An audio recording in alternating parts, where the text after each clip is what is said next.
Salut les amis, j'espère que vous allez bien. Avant de commencer, nous vous demandons de nous liker et de vous abonner à notre chaîne YouTube.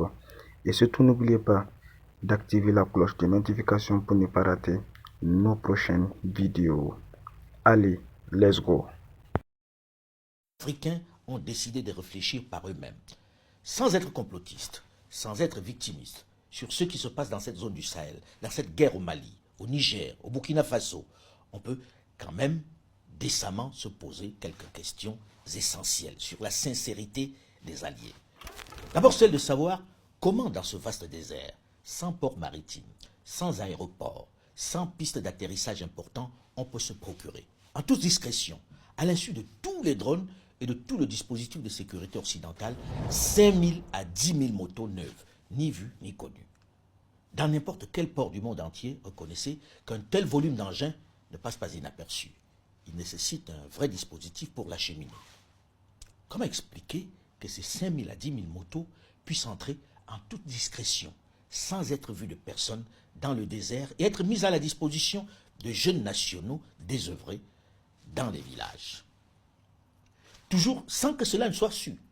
Et tout aussi bizarre, personne ne sait qui les a commandés. Quelle est la compagnie, le constructeur qui les a fabriqués? Comment on les a acheminés dans ce trou perdu? Reconnaissez que ça interroge un peu et qu'on peut nourrir à juste titre de la suspicion lorsque l'on sait à quel point les outils pour traquer l'argent dans le monde sont sophistiqués aujourd'hui. Dans un monde où pour qu'un opérateur économique puisse effectuer une transaction, un virement pour acheter sa matière première ou ses engins, il doit fournir une impressionnante batterie de documents. Et souvent pouvoir rejeter son virement. Ce n'est pas tout. Je veux comprendre comment 12 000 téléphones portables indétectables se retrouvent dans les mains des pseudo-terroristes qui les utilisent pour communiquer, pour se coordonner et frapper des villages. Par où sont-ils entrés dans le désert? N'est-on pas capable de tracer cette impressionnante commande? Comment arrivent-elles dans le désert? Et les milliers d'impressionnants 4x4 qu'ils utilisent? À ma connaissance, on ne les fabrique pas dans le désert. Ils ont été commandés dans une usine qui les a fabriqués pour le client en question. Ils ne sont pas arrivés à bord d'une navette spatiale. Ils ont bien été transportés ici d'une manière ou d'une autre.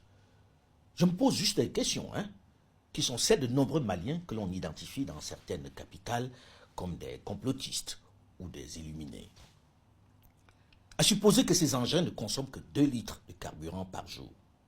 Ceci représenterait au moins 10 000 litres pour les motos et au moins autant pour les 4x4, soit au bas mot 20 000 litres par jour, 600 000 litres par mois, soit 7 200 000 litres par an. Une vraie industrie.